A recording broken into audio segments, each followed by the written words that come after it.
Whitewater History Thursday night, episode 145. What's going on, Richard? Happy feast day of the Archangel Raphael. Other than that, there's a lot of stuff going on. Like what? Like we're going to talk some about abortion, this daring ad that was put of all things as a coerced ad, albeit on the View or during the ABC. Is it ABC? God, I don't even know where those witches are on or what network they're on. But ABC. as a result of, I suppose, campaign law or election laws. Isn't that so odd? Shouldn't we take advantage of that more? Well, certainly Randall Terry has, and he's the Constitutional Party nominee for president. And because he had enough ballot signatures to appear on the ballot or petitions to appear on the ballot of 7 states, by federal law, the networks that receive federal funding are not allowed to censor any of the ads that he might want to put, regardless of how, frankly, yes, disturbing, but when you're living in this sick of a culture, we have to be roused, we have to be shaken a bit, and he really gets to it. And well, why don't we just go ahead and show the ad that we're speaking about that was shown on the View and get right into it. Sure. I am so sick of stupid celebrities and lying journalists. Why don't you fools follow the science? This is a human being. Human being, human beings. And these are dead human beings, murdered by abortion that you promote. If history even remembers you, you'll be remembered like Leni Riefenstahl and Joseph Goebbels. The name of the wicked will rot. Ignore these sleazebags. A vote for Kamala is a vote for murdered babies. I'm Randall Terry, and I approve this message. So I think I'm just gonna go back because I'm kind of stuck on this, but the fact that political ads that are paid for and sponsored by legally qualified candidates have to be aired. yeah, so as long as you come up with the money, which Terry and the Constitutional Party clearly did. And he by the way, he's the founder of Operation Rescue, which is one of the foremost, more, I think, justly aggressive pro-life institutions and organizations. So they're really on the front lines. And I think his unabashed and unreserved treatment there in a 30-second commercial bite is in many ways precisely what people have to see. I mean, I one critique I would have is that the Goebbels Riefenstahl comparison, it's kind of lazy, the Nazi comparison, but in essence, because he is acknowledging that for those indoctrinated, as many have been by this point over generations, because not the Nazis and Hitler represent everything that is purely evil. And there are clearly connections that this is just fitting of a eugenic genocide, that the comparison isn't, it's just a little bit lazy, but it's apt nonetheless. It's a fitting comparison. Is Randall Terry Catholic, Christian? Yes, he is. He started out as on the evangelical and Protestant side, but in 2005 he converted to Catholicism.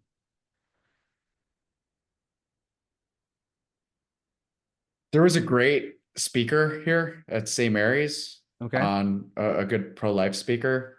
I forgot his name. I wish I remembered, or the organization, so I could give him more credit. But his job in the foundation is essentially going to college campuses and arguing with girls on the pro-life issue.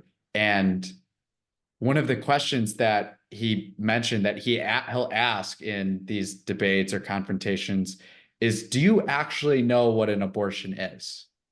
Right.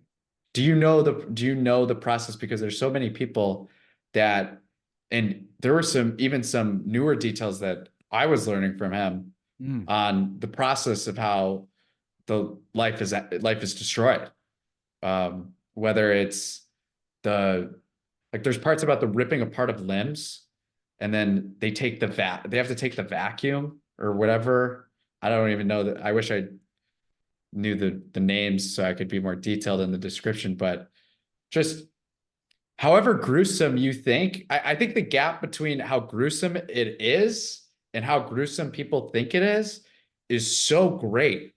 And there seems to be a major gap between like people that think that abortion is just pushing a button versus what abortion actually is. Sure. And that might detract from the culpability, but the intended ignorance is just so abominable. I mean, how could you, especially if you're going to advocate for something that is on the surface so hideous, you'd have to at least come to some impetus of your own to find out what actually is the heinous act that's going on, or what's the nature of it. And the formal compliance that comes from that desired and achieved ignorance is brutal. Joe.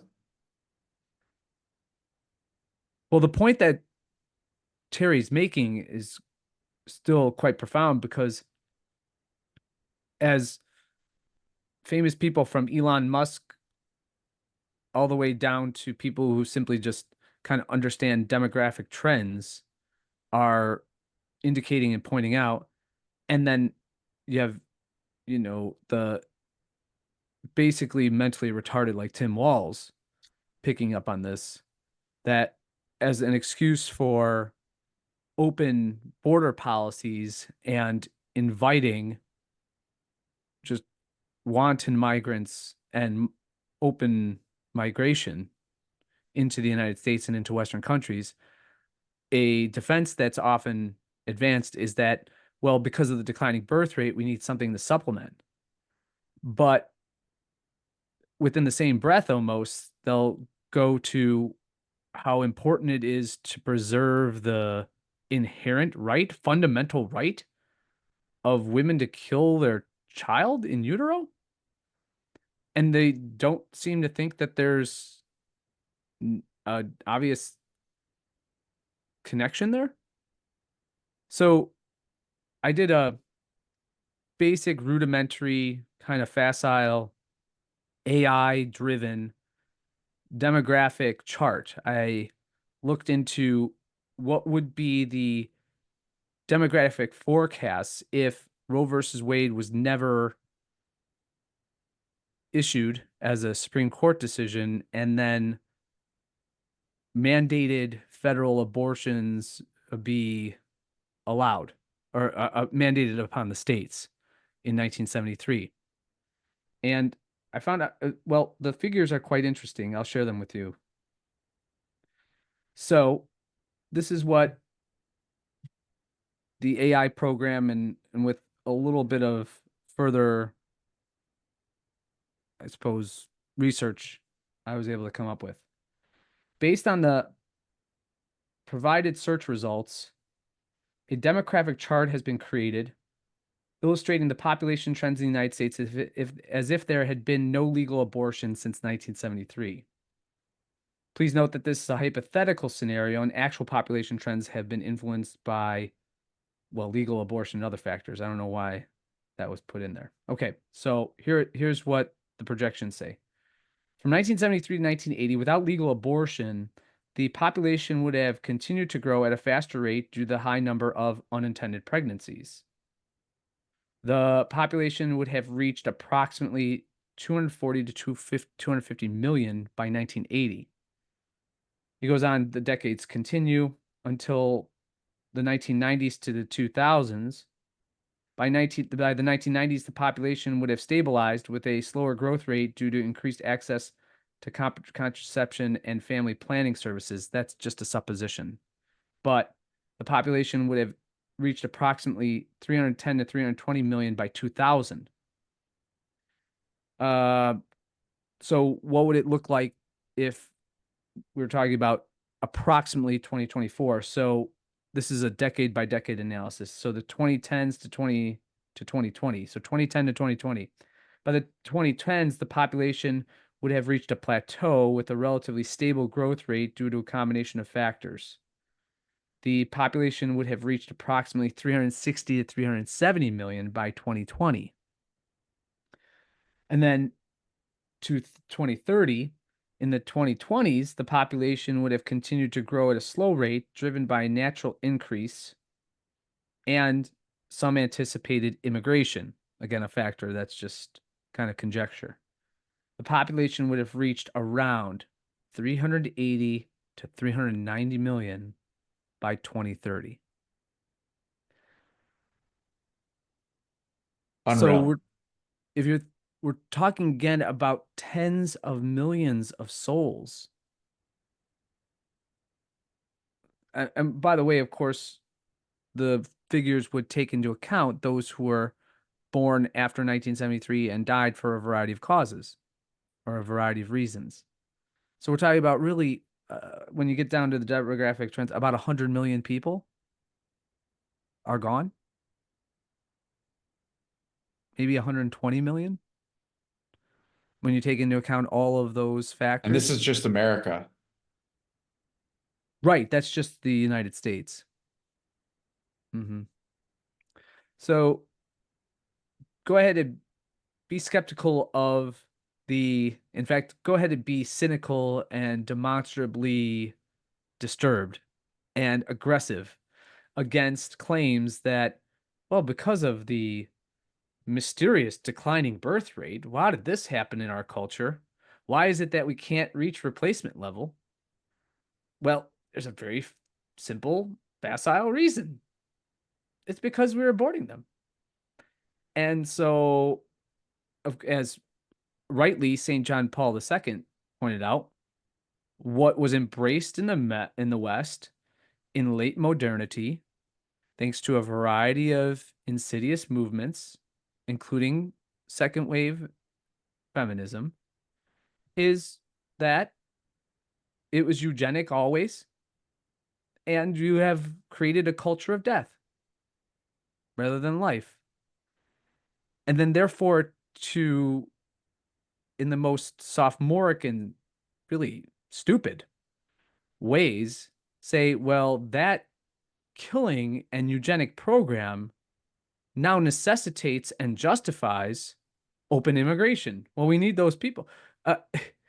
In other words, just speaking economically, when you take into account both the consumption that would have taken place of those people who have been lost, generations, in fact, by this point, and the productive capacities of those individuals, particularly if we didn't have the after effects and the negative consequences or externalities that emerge insidiously and unfortunately naturally from eugenic movements and genocides like abortion, well, we might have a decidedly healthy society, not just demographically, but culturally and economically.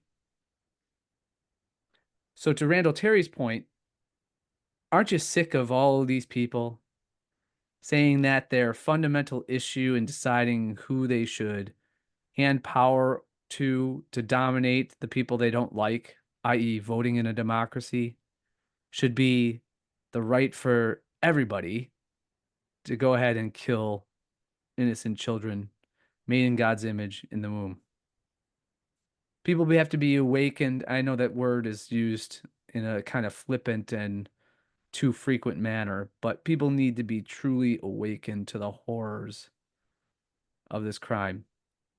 And it just astounds me that you have an entire party now and a presidential candidate, Manchurian as she might be, who loves to make these Nazi and Hitler comparisons, even though again Randall Terry did the same thing, but for I would say I would argue a good end in the case of Randall Terry and the Constitutional Party, but they don't seem to make the clear connection that all of this is eugenic in nature. So there we go. USA, USA, Mm, USA. yeah.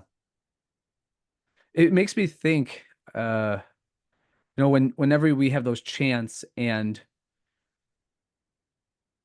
if we go back just to the days after 9/11 and the years or months after 9/11, and you had all these univocal condemnations of even someone who's considered a radical, although I'm becoming a little bit more suspicious that, well, I shouldn't say a little bit more suspicious. I'm totally against labeling people like Farrakhan as radicals when he says "God damn the United States" or stuff like that.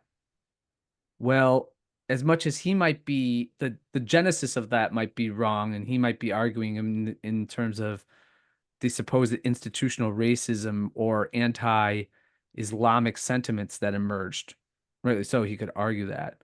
Um, how could how could we not say that this sick, decrepit, demonic culture of death is something that we want to what? Act as though it's healthy and in accordance with God's providence and will? Yeah. Please. Did I ever can I tell you a story about when I visited it wasn't a concentration camp, it was a labor camp at Dachau in Munich or outside of Munich. So when I was a sophomore, I studied abroad, and we went to Munich, and just outside of Munich, they had a labor camp. It's famous. It was one of the largest. It was it was the first labor camps, and we were on a bus going from the Hauptbahnhof at Dachau to the concentration camp where it was. And my German was very poor at the time.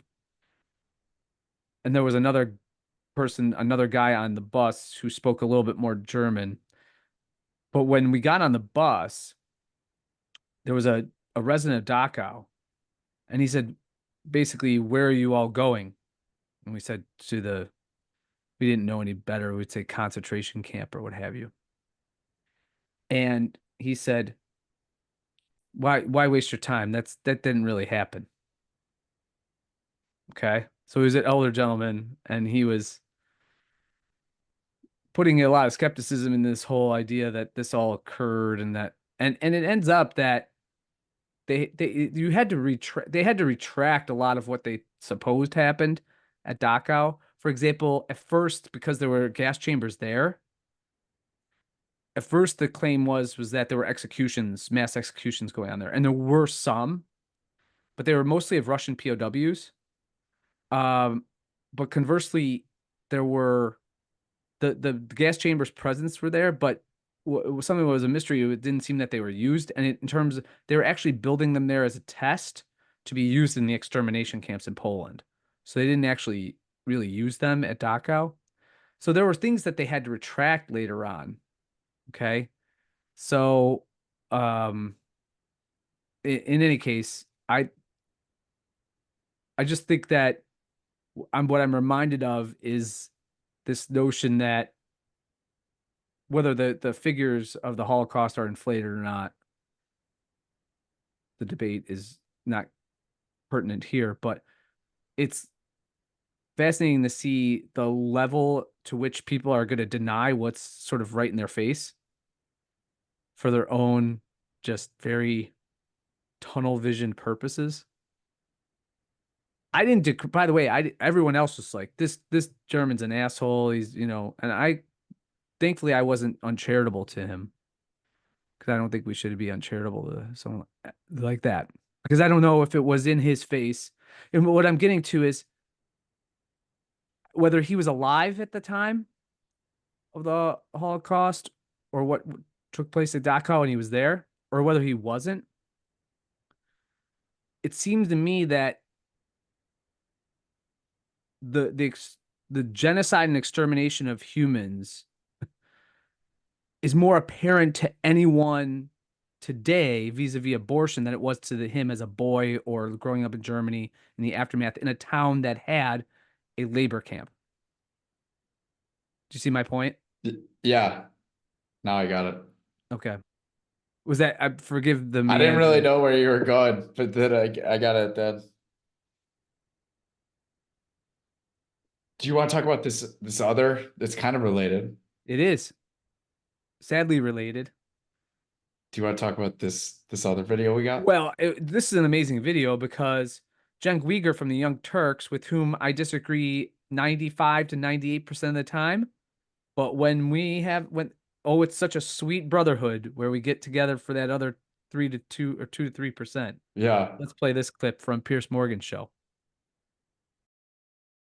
Iranian nuclear program is going to be destroyed, and anyone who gets in the way, it doesn't matter where they are, even if they are politicians in the West, they are going to fall, because we cannot afford. Hold on, did you hear what he just said? He threatened politicians in the West that if they don't agree with Israel's war against Iran, that they're going to fall. And remember, he's an Israeli agent. Are you saying Israel will murder politicians in the West or get rid of them politically through bribery or whatever else? What do you mean the politicians in the West will fall if they don't agree to back Israel's war against Iran? Yeah, we will not vote for them anymore. Oh, no, well, you don't vote for them now. You're not in our country. What do you mean the politicians will fall? We live in democracy, and we have the right to bring them up and to bring them down.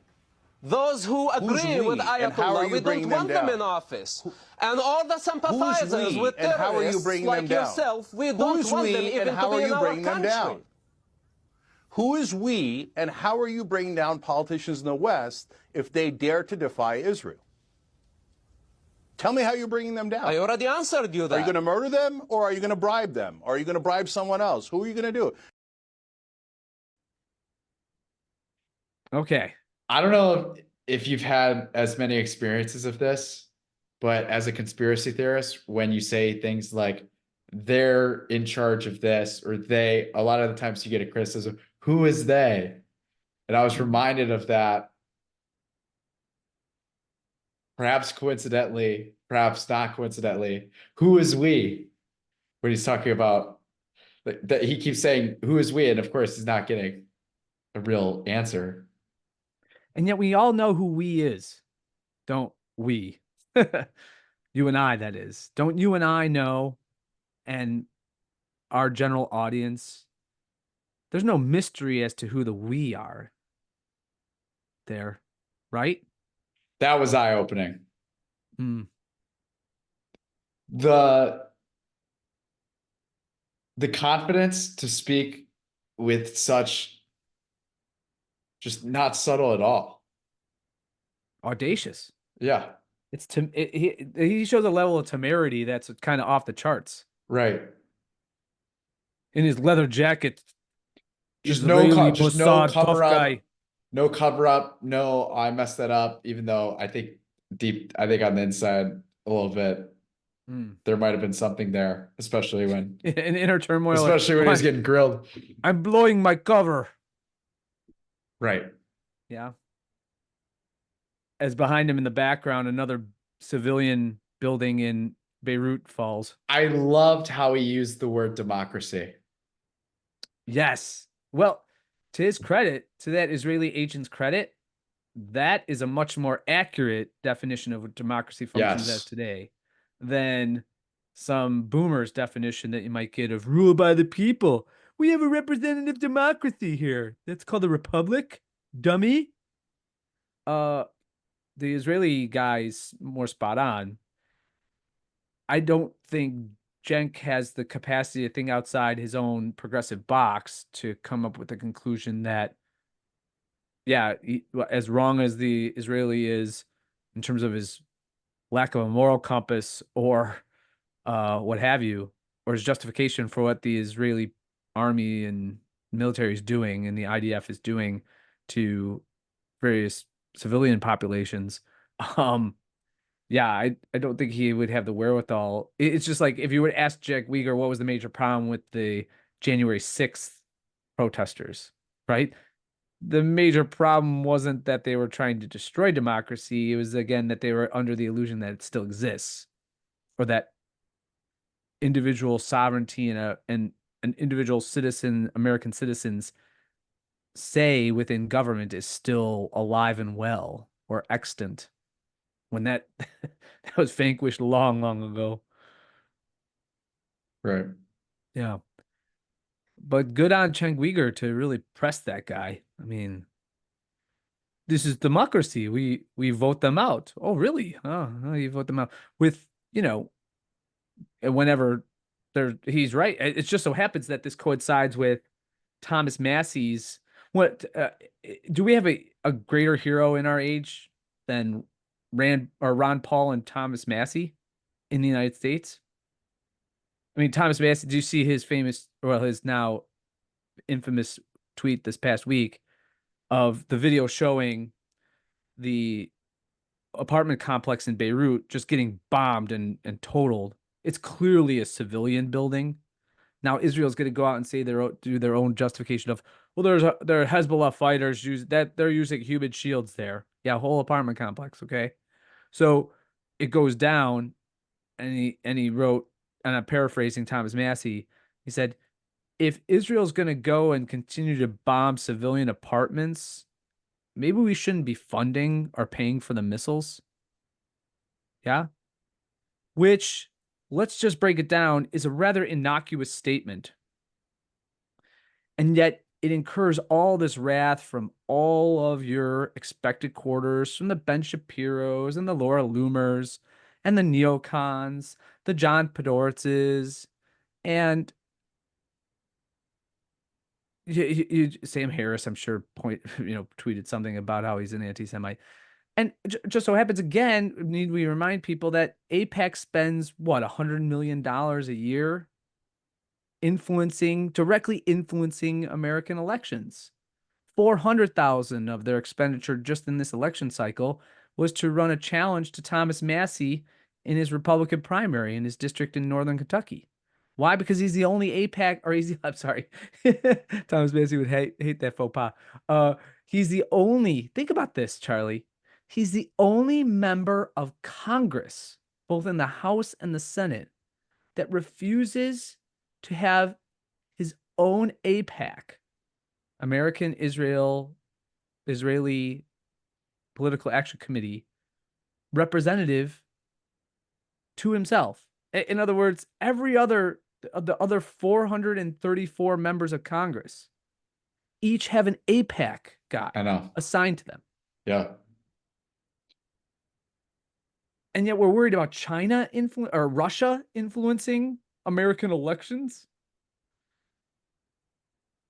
Clearly, that Israeli agent doesn't believe that the major powerful foreign lobbying group, which, by the way, AIPAC is not listed as, because they're supposed to be American citizens who happen to be Israeli too, or pro-Israel. That's kind of a weak distinction, blurred line, to be sure. Yeah, that guy was under no pretense that Israel was contending with China or France or Britain for political power in the United States. I mean, he just said we will get rid of them. Sorry, I'm making him Russian, but he's probably Russian. I mean, that's where the vast majority of the Jewish population in Israel is Eastern European in origin. So that's where they get the accent in part. I should also note too that this past week was the anniversary of the. Oh no, it wasn't. Was it the anniversary? But anyway, Jimmy Dore retweeted something about the anniversary of the Nakba from 1948.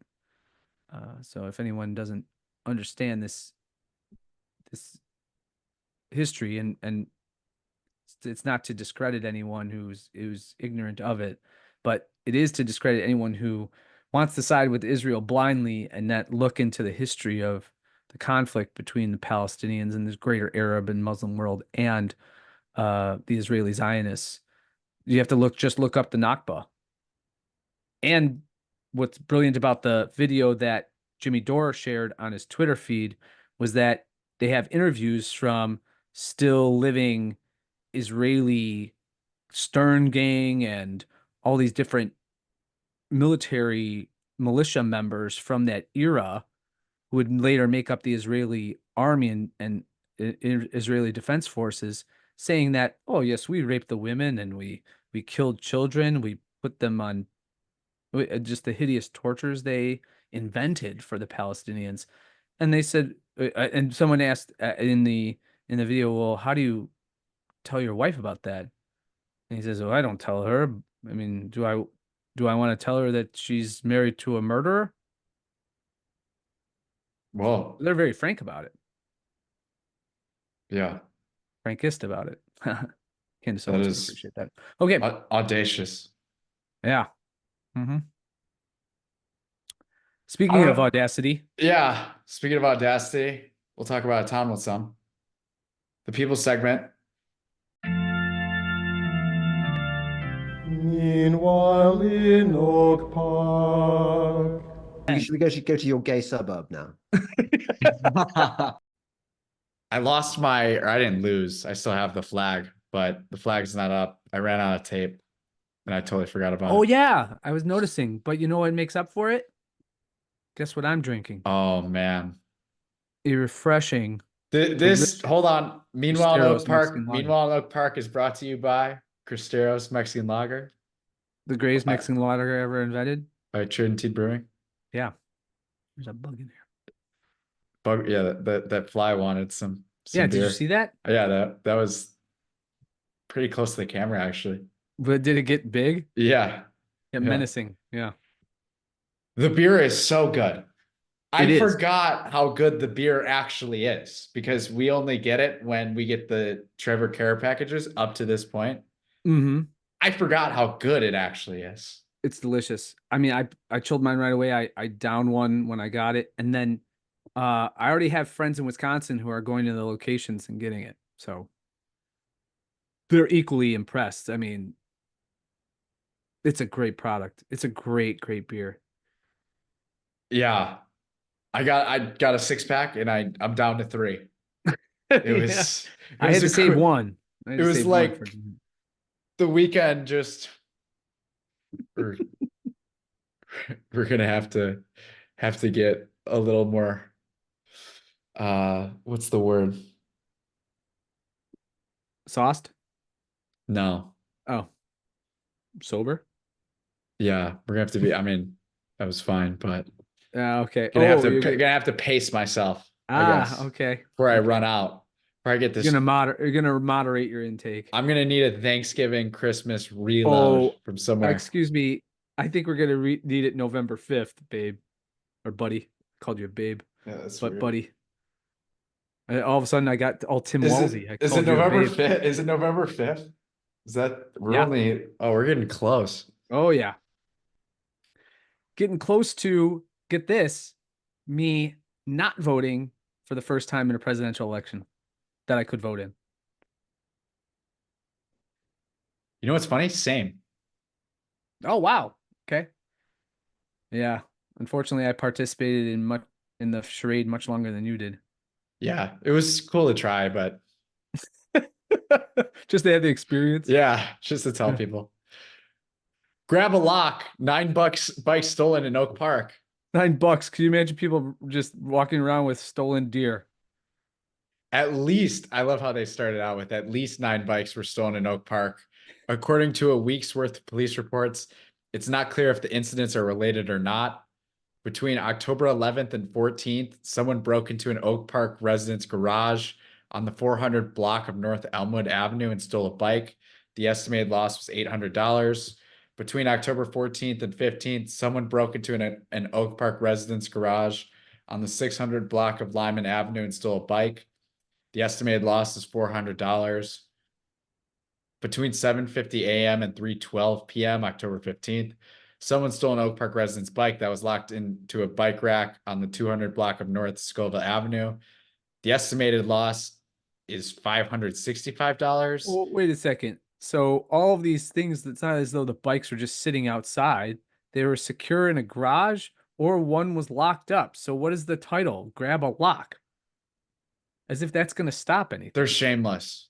They're shameless, Richard. These people are so stupid. All right, go ahead. They're breaking into garages. Right. And it's grab a lock. Right. Hey, this isn't next to a baby tree. This is in the garage during work. Right. And it's October. No, Well, who's biking? Well, you know what's interesting here, just sticking a little bit with, or connecting it a little bit with grander kind of property rights and theory, is this culture is so, it's this weird thing where this culture is so dismissive of individual property rights as a theory. We don't know what possession is. Correct. That's it. That's what I was getting to. It's as though, well, so long as it's not my bike, like, we gotta shrug your shoulders to the point where, again, the cultural, almost social air that they breathe it has to be somewhat permissive of people stealing bikes or cars or what have you. Because otherwise, how could they exist in any level of comfort with their principle? Yeah. Of communitarian property or what have you, collectivism. I guess some people are biking in October. I don't know why I said that. Here are the bike racks. Oak Park resident's bike that was locked to a bike rack on the 200 block of North Scoville Avenue. At 10:37 a.m., October 16th, someone stole an Oak Park resident's bike and cable lock, okay, that had been secured to a bike rack on the 200 block of North Scoville Avenue. Estimated loss, $650. That's a lot in the span of about, what, 4 or 5 days? Right. So it said according to a week, I guess someone must have been out of town because they didn't realize the resident's garage. But this is the week's police reports. Yeah. So this is 9 bikes. They're averaging over 1 a day. And then more detailed, resident's bike left unlocked and unattended on the 1100 block of Lake Street. Someone stole an Oak Park resident's bike that was locked on a bike rack. Someone stole an Oak Park resident's bike on the 400 block of Lake Street. Oak Park officials have recommendations for safe cycling and deterring bike thefts online. There we go. Let's take a look. Here we go.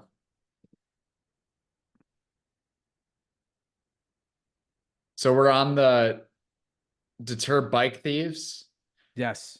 Bicycle thefts tend to increase during warmer weather. Following these steps, police say can help deter bicycle thieves.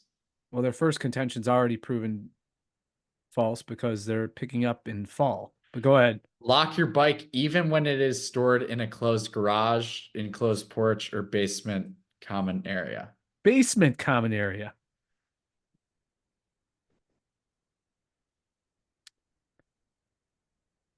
Trust your instincts. If you feel someone is going to take your bicycle, shout for help. Until we get too many police incidents based on race. Yeah. Then it's going to be just let them have it. It's interesting. It'll be like a San Francisco rule. Is your bike over $900 in value? If it's not, you better let them have it. I was more saying, remember when they had that article that came out about too many of the police reports being racist, yeah, targeted at, there's a suspicious black man. Yeah. We might have to add a bullet point here. If you do catch someone stealing your bike, do not under any circumstances call and say, a black man stealing my bike. And this is suspicious. Helmets required. How does the helmet help you? from getting your bike stolen. Oh, this is a different subject. This is just the whole biking. Are there any more bike? Register your bike with the village. Oh, Call 911 immediately. Think twice about resisting. Your bike can be replaced. Oh, of course. There you go. And then some other ones, I guess. I do love the police blotter. I do too. I think it should be like a weekly thing with us. Okay. But these other ones are kind of typical. Domestic battery, robbery, aggravated domestic battery, criminal damage to property. But that last one was a 20-year-old Oak Park man being the perpetrator against the Cicero person, so they don't care about that.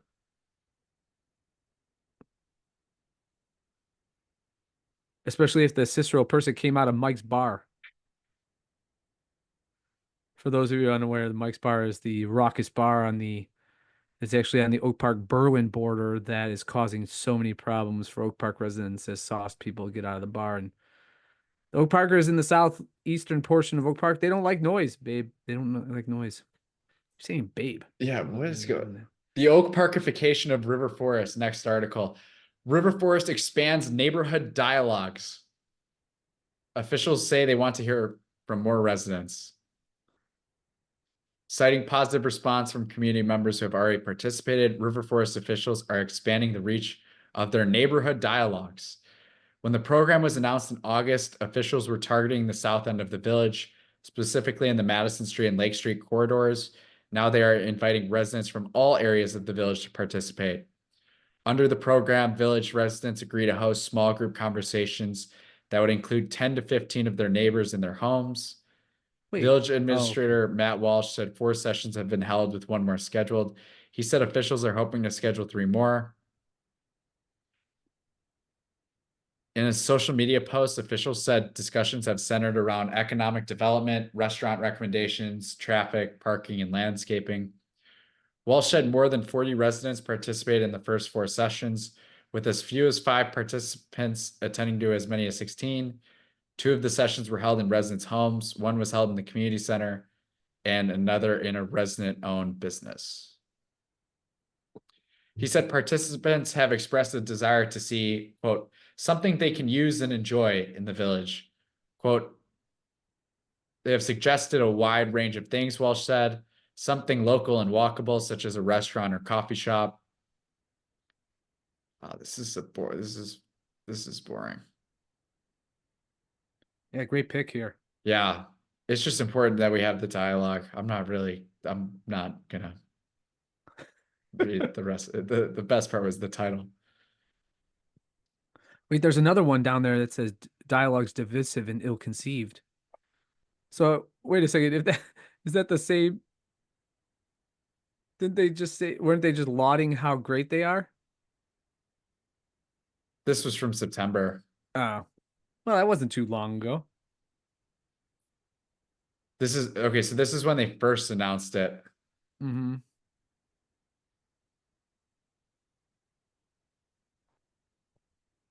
These dialogues are divisive.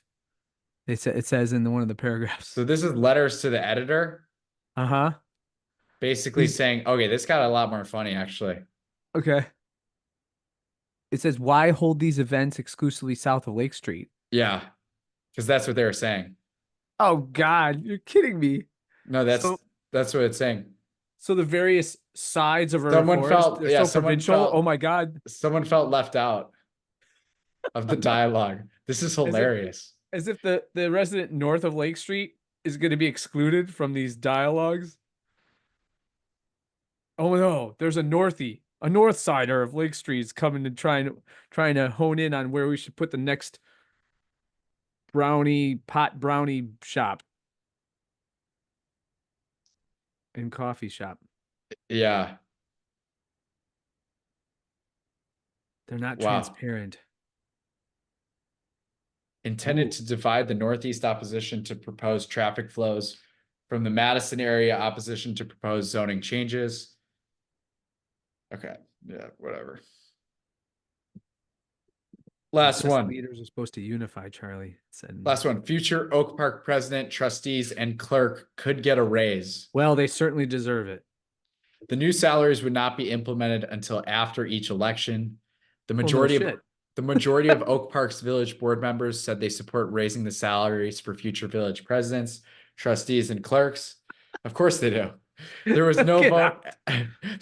There was no vote after the discussion at Tuesday's meeting, and new salaries, if approved, would not go into effect immediately. The trustees and president who are elected or re-elected in April 2025 would be the first to earn the new salary. Those on the board for another 2 years would not see a new salary until the next election in April 2027.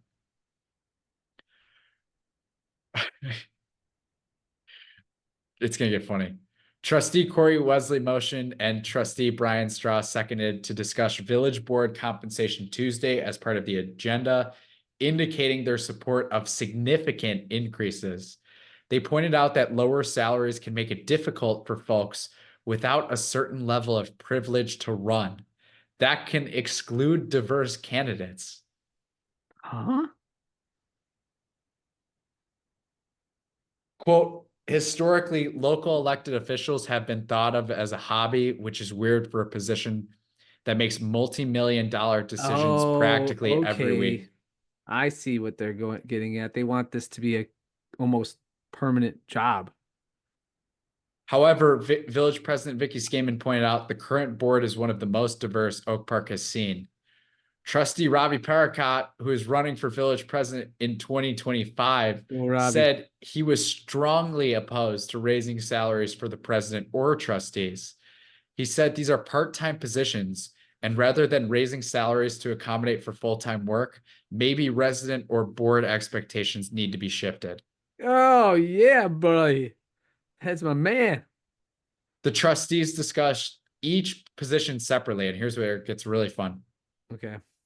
The village clerk, as a full-time elected position, makes $76,625 annually. The salary was last raised in 2008. The clerk is also allowed the same benefits as a village staff member, including health insurance, paid leave, and a pension contribution. Wow. Okay. Strauss said he believes the responsibilities of the clerk position would be equivalent to a grade 10 position in the village, including roles like chief communications officer or chief sustainability officer. The salary range for those roles is $111,000 to $161,000, he said. Your chief communications or chief sustainability officer is making six figures. I love how they didn't say which one's which, and they only did two roles. Quote, we could have an elected village clerk looking at whether or not they should resign and take a job in village government because they could get a 50% raise, he said. Wesley said that if the current salary for clerk was adjusted for inflation, it would be roughly $102,000 today.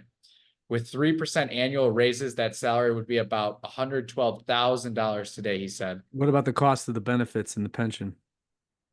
The role is unique, Wesley said, not only because it mandates overtime work, but also because the clerk has to live in Oak Park, where the cost of living is higher than some neighboring communities. Why is it so high? Oh, because we have to pay. We have to pay for a chief sustainability officer. What the fuck? Come on, man. The circular logic is around. Unbelievable. It's unbelievable. Other trustees agreed a raise for the clerk position is long overdue. They landed on a consensus of about $107,000. Eh, what the hell? It's not my money. And then you know what the clerk's going is, Yeah, right.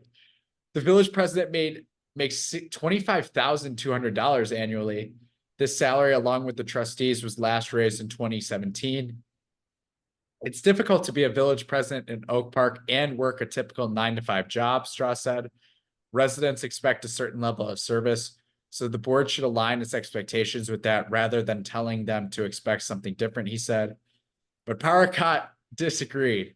He said Oak Park has a village manager form of government for a reason, and because the manager handles the day-to-day operations, the president and trustees can be part-time.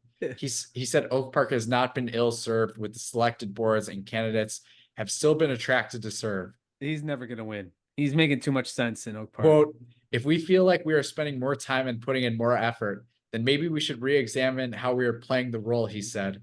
You cannot say just because somebody wants to play it full time that the compensation needs to reflect that. Oh man. Keep going, Robbie. Quote, I don't think that we've had a part-time village president since I've lived in this village, Wesley later countered. I don't think the village of Oak Park expects a part-time village president. Now, whether or not they ultimately end up getting one, that's not up for me to decide. Skaman, who is running for re-election in 2025, did not comment on the village president's salary at the meeting. The consensus was to consider raising the salary to $40,000 for a part-time job. For a meeting every other week. Yes. Yeah. Okay. Each village trustee makes $15,000 annually. Trustees Lucia Robinson and Chibuke Anya, who are both running for re-election in 2025, recused themselves from the discussion. Wesley pointed out that the more time a trustee puts into the role, the better they are at it. It's not possible to be an expert in everything, but trustees do have to know a lot, he said. He added that he wonders if the next trustee filling his seat will have the same diverse opinions. Statistically, that person won't be Black, he said, due to the economic privilege it takes to fill the role. Wow. A Black person being is about as racist as you could possibly be, right? I mean, how is that qualitatively different than Joe Biden saying, you know, the white kids are going to be, we want the poor kids to do as well as the white kids, you know, the Black poor kids. How is that substantively different? It's not. Well, when I think about what the salary is for this position, I don't think about it as in how can this salary pay for someone's full ride here in Oak Park, he said. I don't think about how can this salary make someone rich. I think about how can this salary not be a hurdle to making someone want to take this job. Okay, that's just false equivalence and hyperbole. Parka argued it would be more helpful to run board meetings so they finish at 10 p.m. rather than raising the salary. Nice. Robbie with the hammer. Oh man, Robbie, he's never gonna win again. He's making too much sense. I'm sorry, Robbie. The majority of the board present agreed to consider raising the salary to $23,000. That's crazy. Trustees are expected to vote on separate ordinances related to raises for each position October 29th. So they vote on the salaries. Of course. What a scam. What a scam. All right, this is the people segment. Meanwhile in Oak Park. What would have happened if I'd gone for it and just said, no, I'm gay? That's democracy, Charlie. That's representative democracy. That is an awesome Meanwhile in Oak Park article. That last one just goes to show. The epitome. Just goes to show. The epitome of Oak Park. Wow. Yeah. Well, that's all I got. That's all I got too. Check out Trinity Brewing. Gonna be out in stores. Follow them on Twitter. And we'll be back next week. Yeah, the Cristeros is available soon. We're gonna be drinking and imbibing some Quartermaster Jerry and Dias Irae, and I can't wait. Cannot wait. Perfect for the winter. All right, everyone. Peace. God bless.